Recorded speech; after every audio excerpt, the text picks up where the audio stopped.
अस्सलाम वालेकुम फ्रेंड्स, मैं आपको वेलकम करता हूँ video expert teaching YouTube channel पर। आज का हमारा टॉपिक है बिज़नेस फाइनेंस का लेक्चर नंबर 12। चलिए बढ़ते हैं अपने लेक्चर की जानिब। लेक्चर नंबर 12 जो है ज़्यादातर थ्योरेटिकल लेक्चर है। इसमें बात हो रही है कि फाइनेंशियल स्टेटमेंट की इन्फॉर्मेशन को हम क्यों यूज़ करते हैं। वहाँ पे आ रहा है कि now we take a look some practical aspect of the financial statement analysis के रीज़न क्या होते हैं फाइनेंशियल स्टेटमेंट एनालिसिस करने की, क्यों करते हैं हम, बेंचमार्किंग क्यों करते हैं, इन्फॉर्मेशन की प्रॉब्लम क्या क्या आती है इसके अंदर। अब वो पहले बोल रहे हैं कि वाई एवेल्यूएट फाइनेंशियल स्टेटमेंट को क्यों एवेल्यूएट करते हैं। बोल रहे हैं कि भाई प्राइमरी रीज़न इसका ये है कि अकाउंटिंग इन्फॉर्मेशन देखनी होती है कि भाई हम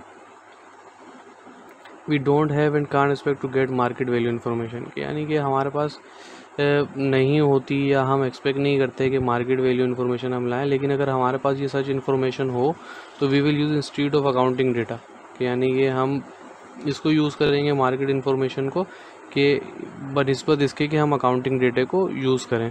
ठीक है, यानी कि मार्केट डेटे को तरजीह देंगे अकाउंटिंग डेटे के ऊपर। If there is a conflict between accounting and market data would be preferred, यानी कि अगर इन दोनों के अंदर कोई कॉन्फ्लिक्ट आ रहा होगा, यानी कि अकाउंटिंग डेटा और मार्केट डेटा मैच नहीं कर रहा होगा, तो हम मार्केट डेटा को यूज़ करेंगे। एवेल्यूएट फाइनेंशियल स्टेटमेंट, और उसके बाद और रीज़न बता रहे हैं कि क्यों एवेल्यूएट करना चाहिए financial statement.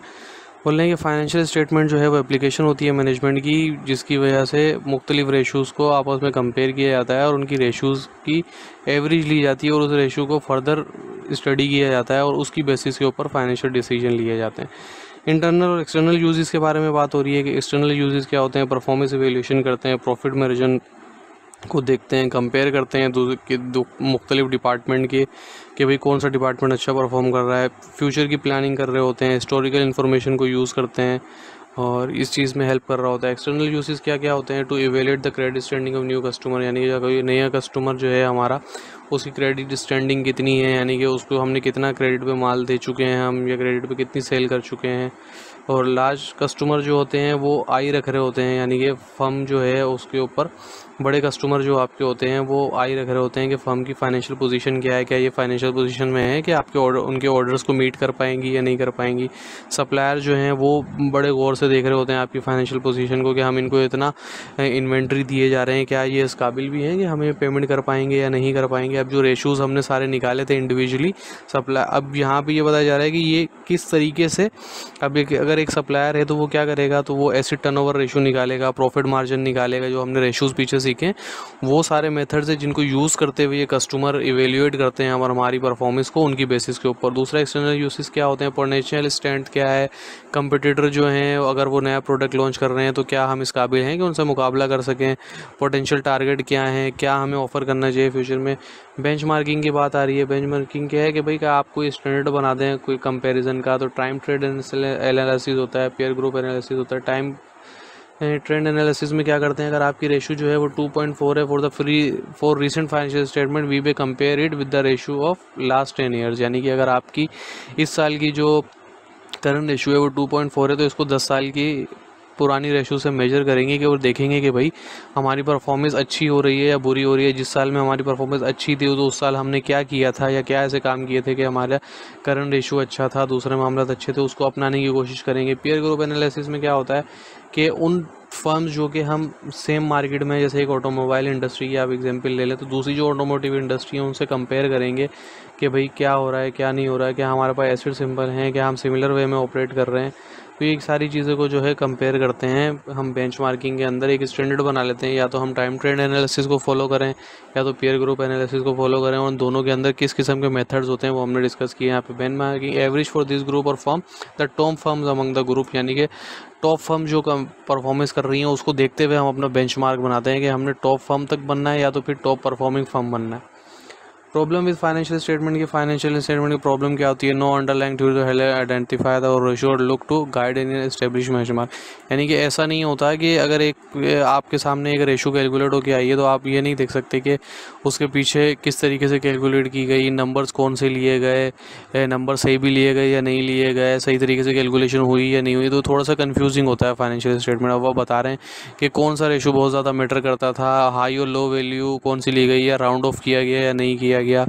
Firm with a diversified business, यानी कि अगर एक फर्म है उसके बहुत सारे बिजनेसेस हैं तो वो बड़ा मुश्किल हो जाता है फाइनेंशियल स्टेटमेंट को एनालाइज करना। Different accounting standards and procedure in different parts of the world, यानी कि मुख्तलिफ पार्ट्स जो हैं उनके अंदर मुख्तलिफ अकाउंटिंग स्टैंडर्ड्स जो है फॉलो किए जाते हैं। जैसे IAS 16 है, IAS 15 है।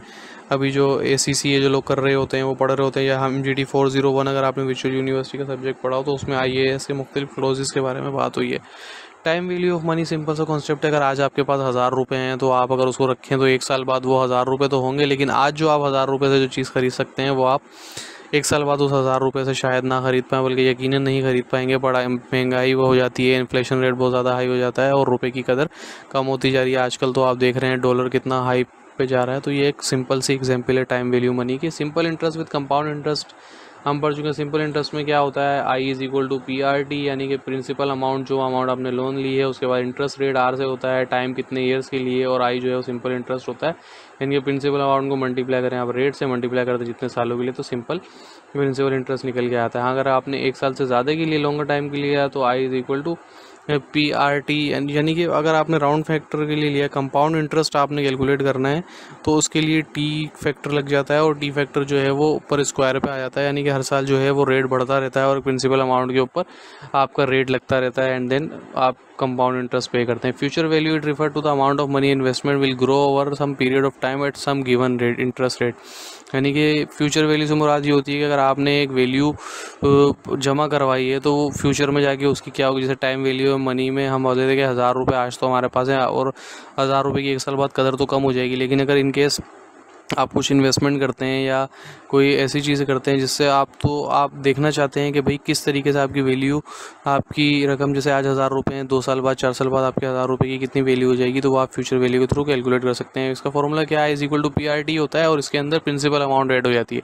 जैसे कि A ने 1000 रुपये डिपॉजिट करवाए 8% रेट के अंदर 3 साल के लिए, तो अब इसका फॉर्मूला 240 निकल के आया, तो 240 में जो प्रिंसिपल अमाउंट है उसको आप ऐड कर देंगे तो ये आपकी फ्यूचर वैल्यू हो जाएगी, यानी कि आपके 1000 रुपये की वैल्यू जो है वो 3 साल के बाद जो है वो 1240 हो जाएगी। एक्सप्रेस फॉर्मूला, फ्यूचर वैल्यू का फॉर्मूला क्या होता है, P1 + RT, वेयर P जो है प्रिंसिपल अमाउंट, R जो है rate, and T is equal to number of years. Future value for a lump sum यहाँ पे ये कैलकुलेट करके दिखाई गई है कि 100 को 0.10% पे कितना निकलेगा, फिर वो 110 जो है वो प्रिंसिपल अमाउंट उसके ऊपर निकलेगा, फिर 121 के ऊपर निकलेगा, यानी कि हर साल के एंड में जो अमाउंट बचती होगी उसके ऊपर वो वैल्यू निकल रही होगी। और ये यहाँ पे हमें टेबल पे भी पोर्ट्रे करके दिखाया है, और यहाँ पे हमें दिखाया गया है कि 110 था पहले साल में, फिर दूसरे साल में जो रेड है ये जो है फ्यूचर वैल्यू, जो प्रॉफिट चेंज आ रहा है उसको रेड से हाईलाइट किया जा रहा है। और यहाँ पे ये भी दिखाया जा रहा है कि पहले साल 0% इंक्रीज़ हुआ, दूसरे साल 5, 10 एंड 15, ऐसी तरीके से सो ऑन आगे फ्यूचर वैल्यू ऐड होती जा रही है। और यहाँ पे ये दिखाया जा रहा है कि पहले साल जो है 51 एंड पहले साल $1, दूसरे साल $2, $3, $4, एंड इस तरीके से वैल्यू जो है वो इसकी इंक्रीज़ हो रही है।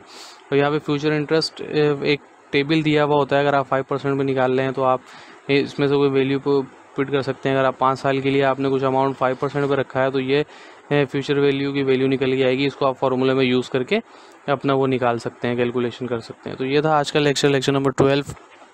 इसमें अगर कोई कन्फ्यूजन हो या कोई मसला हो तो आप कमेंट सेक्शन में पूछ सकते हैं। हाईलाइटेड नोट अगर आपको ACC501 के चाहिए तो डिस्क्रिप्शन में मेरा ईमेल आईडी मौजूद है, आप मुझे ईमेल करें, इंशाल्लाह मैं आपको सेंड कर दूंगा। दूसरा, वीडियो को लाइक, शेयर और चैनल को प्लीज़ सब्सक्राइब ज़रूर करें। इसमें आपके 5 से 10 सेकंड लगेंगे, लेकिन ये जो है सब्सक्रिप्शन, वीडियो को लाइक और शेयर करना हमारे लिए बहुत इंपॉर्टेंट है कि उससे हमें मोटिवेशन मिलती है मज़ीद काम करने की। Thank you so much. अल्लाह हाफिज़।